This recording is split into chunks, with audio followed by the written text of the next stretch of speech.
The African American Legend series highlights the accomplishments of blacks in areas as varied as politics, sports, business, aviation, literature, and religion. We will explore how African Americans have succeeded in areas where they'd been previously excluded because of segregation, racism, and lack of opportunity. I'm your host, Dr. Roscoe C. Brown, Jr., and with us today is Austin Smith, who's Executive Director of the Sports Foundation, Incorporated. Glad to have you with us today, Austin. It's good to be here. Thank you. You are in a seat in an organization that has a 41-year history. That's right. You're not even 41 yourself, so tell us what you know about the history of the Sports Foundation. Right.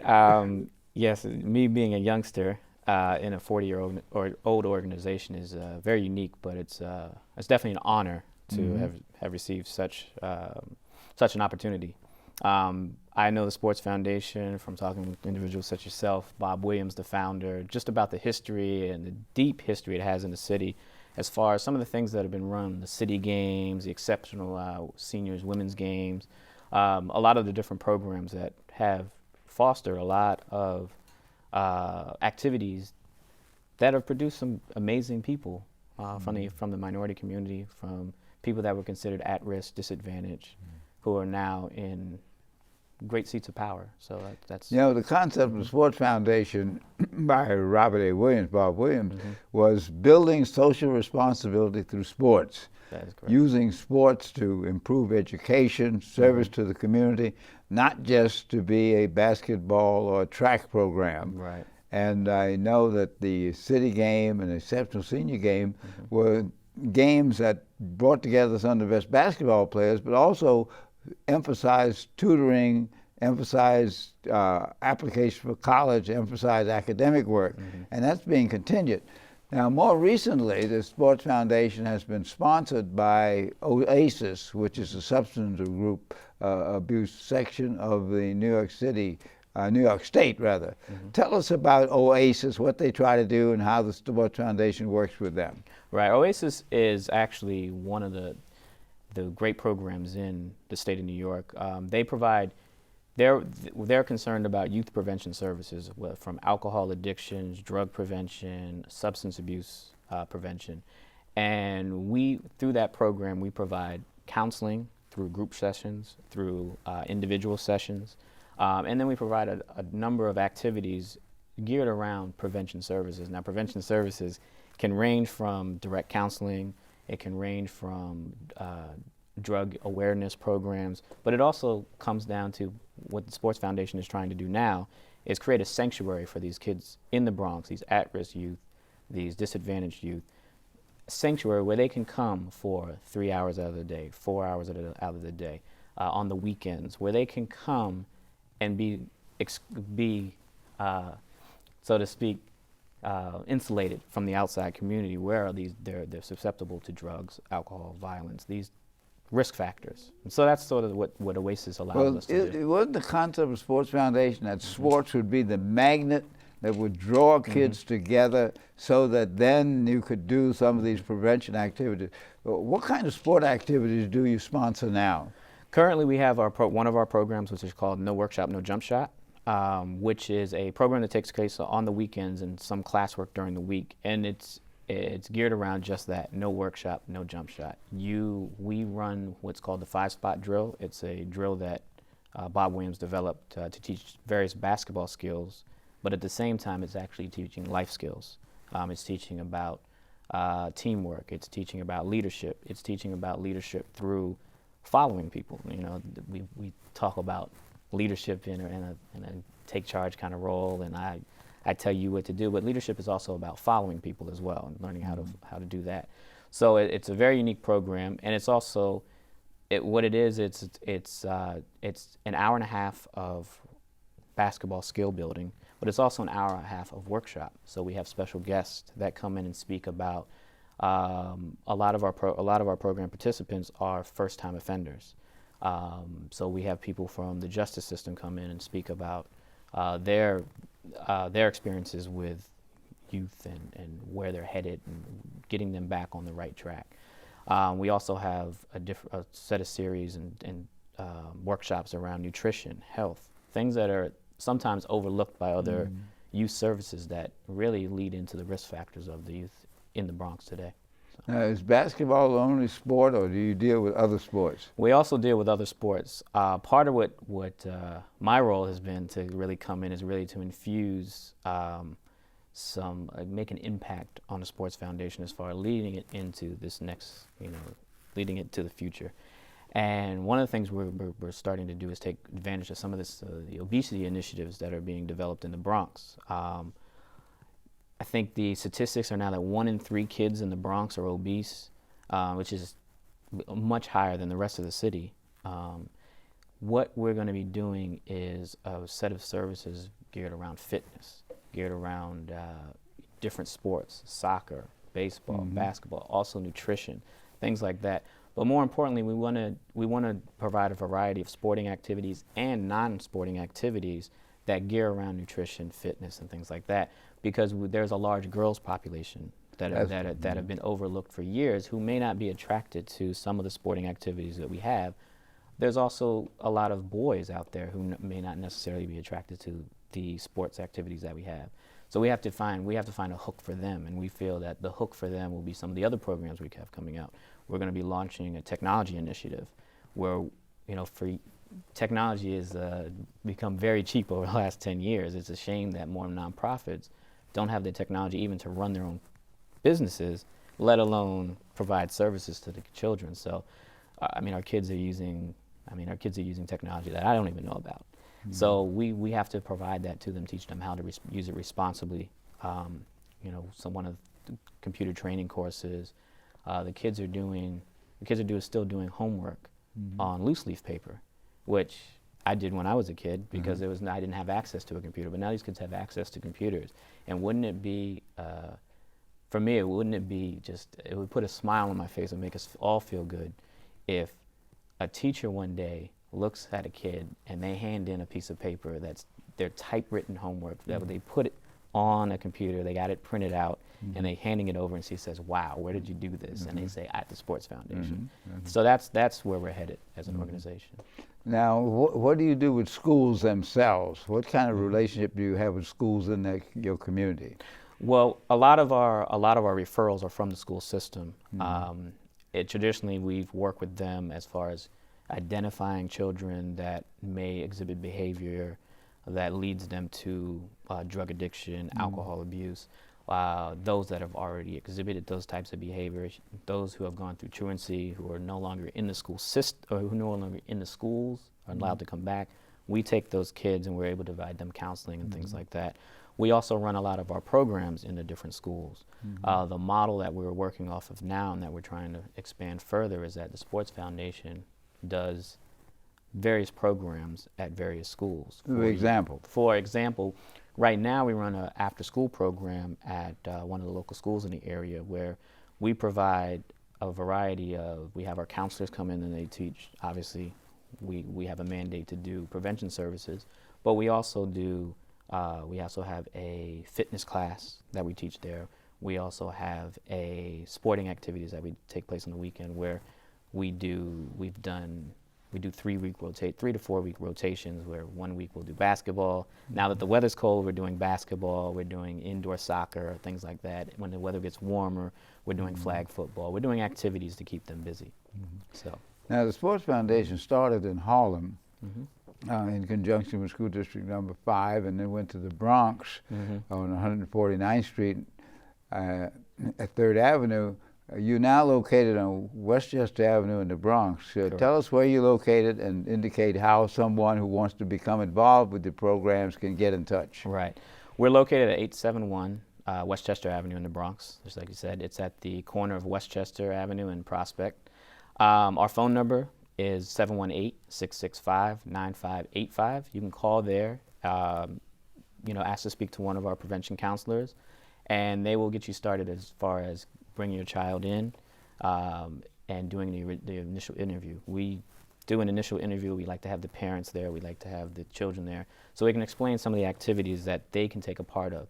There are requirements to be in the Sports Foundation. Your child is required to participate in at least 2 activities during the week to maintain their status. And then we have other incentive programs. We take We're taking monthly trips. We just saw Avatar in 3D in Times Square, and the kids loved it. Okay. But those type of things, they're not just for everyone. You have to meet certain requirements at the sports Now, I'm foundation. a parent and I think my kid has a problem. Can I call and ask if I could get my kid into your program? We have calls like that all the time. Yeah, definitely call. If you feel that your child has a problem and you would like to put them in the program, please do call 718-665-9585.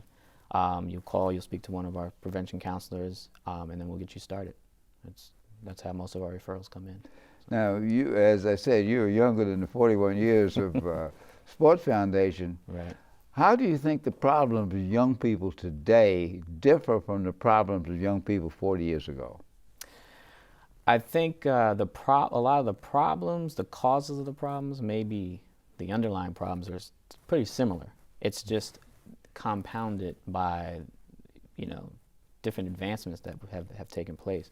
A wider gap in income between the group that we're servicing and other individuals. I mean, the disparity between income, the different risk factors, they're more pronounced these days.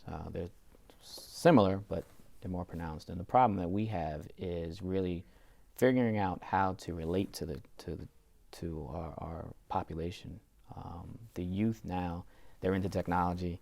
They're into, they have that want it now, on demand kind of need that, the Time Warner Cable offers on demand service. They want the stuff right now in their face. And 40 years ago, that wasn't the case. It was a lot slower pace. So those are some of the challenges. I mean, if we get a kid in the program and we don't provide relevant content to him, he's not going to stay for very long. So we have to provide a way of delivering our services that they know they need, and juggle that with the type of content that we have to What deliver. about the lack of role models? That I know as you were a young person, you had lots of role models to look up to, whether it be in the Y, the Boys Club, or your school clubs. What is the Sports Foundation doing to help provide role models, and how do you think people might want to become role models? Right. I think every nonprofit has this problem where we have the problem of we have to get the parents more active, and the parent should be the leading role model. I know for myself, my role model is my parents, right? I mean, it started at home, what you see every day. And unfortunately, these kids don't see positive role models in the home. They come from broken homes, they come from single-family homes, they come from a place where even though the parents are doing everything right, the parents are working 24 hours a day. They never see the kids. So we're trying to provide that through the different services we offer. We're trying to give, as we said, create a sanctuary where they can come and they can see. The staff of the Sports Foundation is, like myself, very young, where they can see someone close to their age providing services, but also at the same time they're seeing someone who has made it, who is doing a positive change in the community, where they can see what one can accomplish with the right education, with the right value system. They can really see that portrayed in the staff.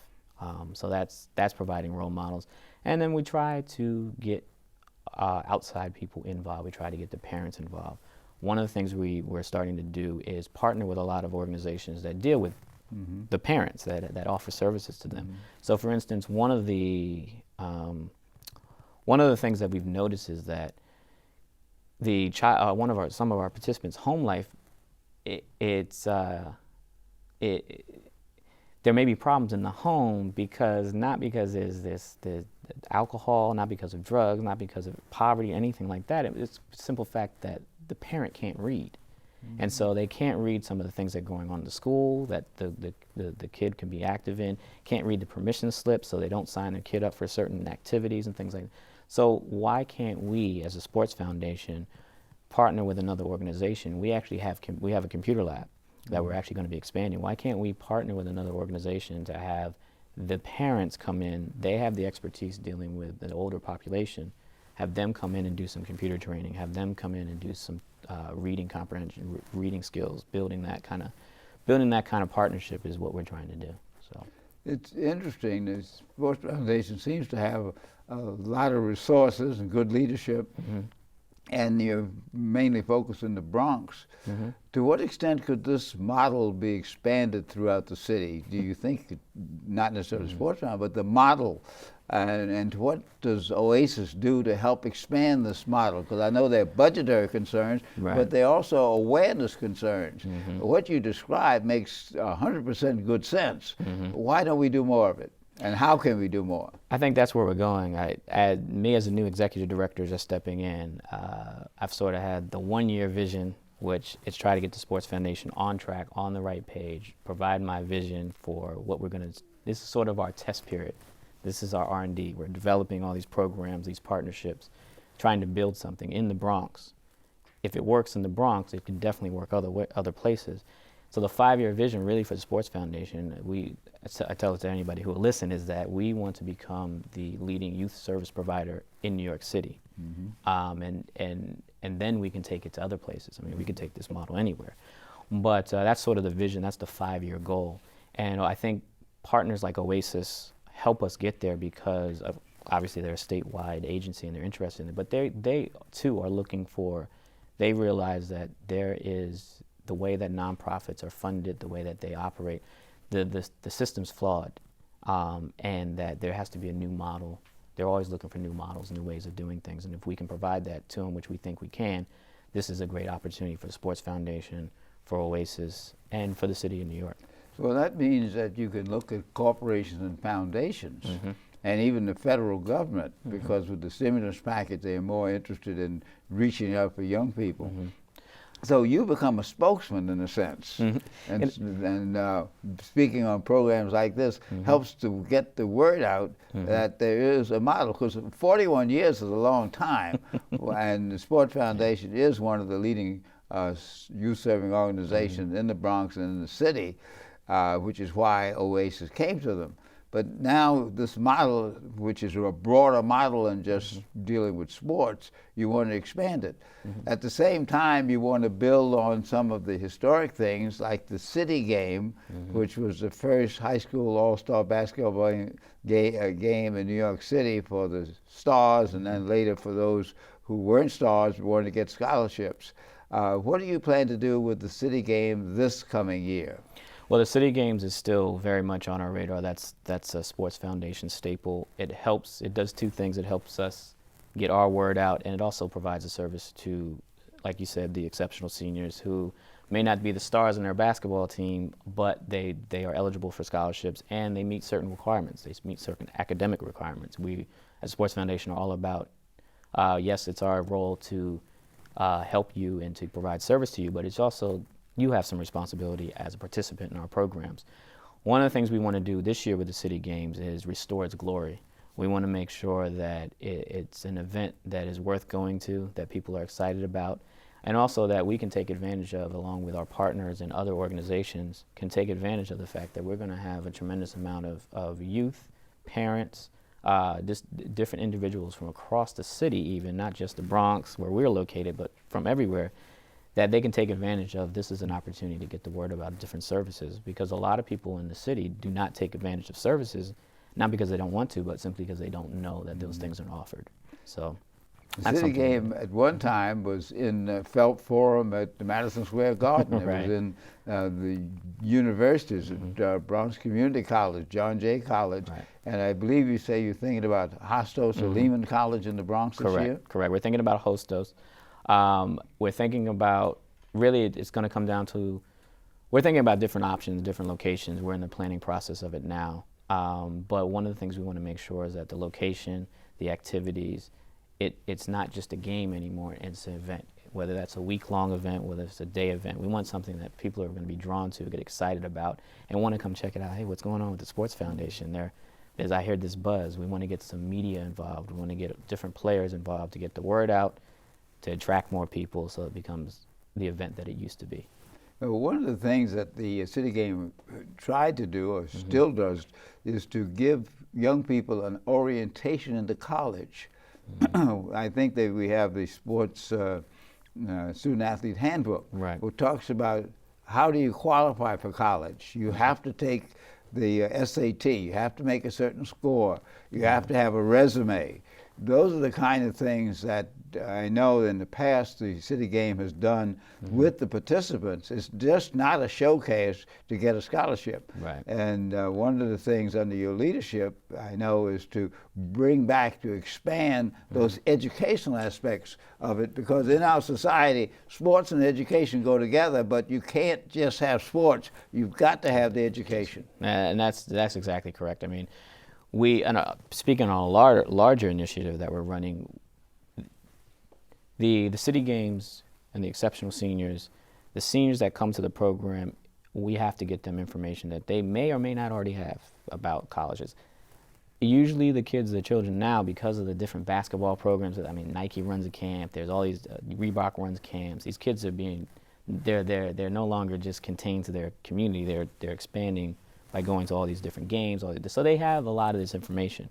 But more importantly, that information is also good not just for the city games participants, but also for the Sports Foundation participants, also for other organizations, also for the parents. This is information that we have to start at an earlier age, because as we know now, a college education is not just something that you hope to achieve. It's a necessity. You have to have a college education these days.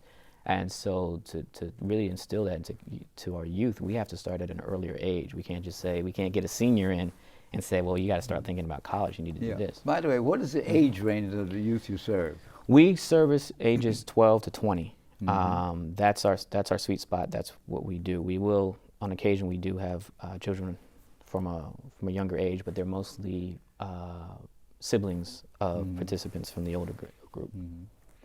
Now, what about leadership development? Because we talked about helping the kids to overcome problems and get on the right track and build their careers. What about leadership? Because you're a leader, and there are a lot of leaders who come from younger generations, and we need more of that, positive role models, leaders. Tell me what you're doing about leadership development. It's actually funny you mentioned that, because we have a weekly planning session with all the staff on every Wednesday. And last Wednesday, this topic came up, just this same topic. We had done through one of our groups, we had asked the kids to write down what they think it means to be a leader and what they think it means to be a follower and things like that.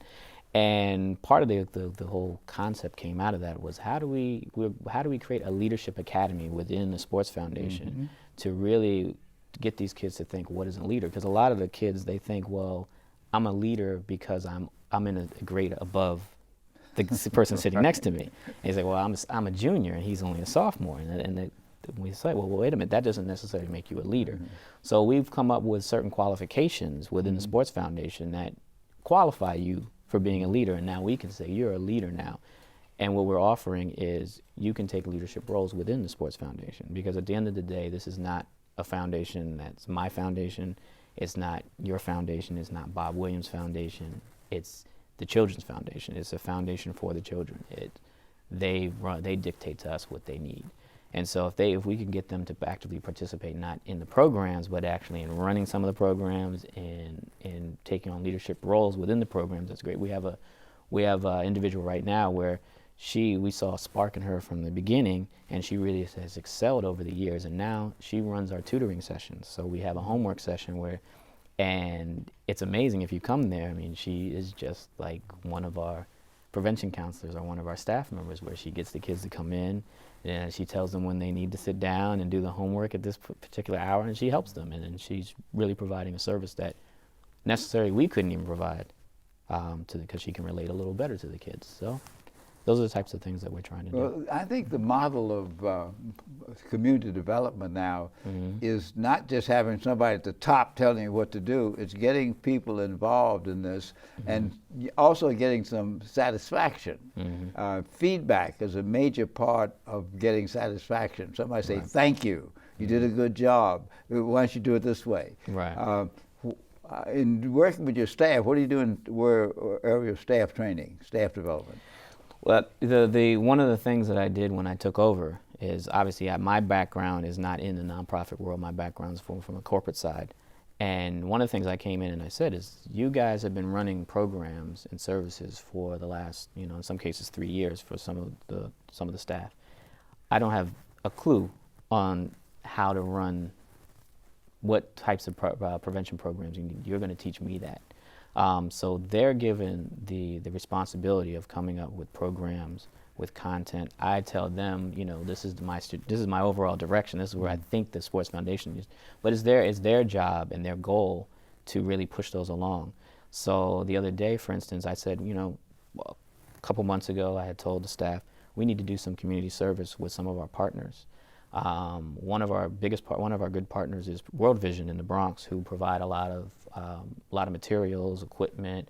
They provided us with over 200 Christmas gifts for our Christmas party that we handed out to children. So why not do something to give back? They have a huge warehouse in the Bronx with a handful of staff. The rest is volunteers. So this week, our program director had organized an event where 14 of our Sports Foundation participants went to World Vision for 3 hours and volunteered. And I got a text message about 8 o'clock, 9 o'clock that night, and she was thanking me for the opportunity, and she was so excited. So these are the kinds of things that we want to start doing, that the staff feels more involved, and the participation has gone up, and we're really seeing the youth come out and really enjoy what they're doing. So. Today on African American Legends, we've been talking with Austin Smith, who's the Executive Director of Sports Foundation, and he's been telling us about the many things that he and his organization are doing to work with youth in our community. I want to thank Austin for being with us today on African American Legends. Thank you. It's good to be here.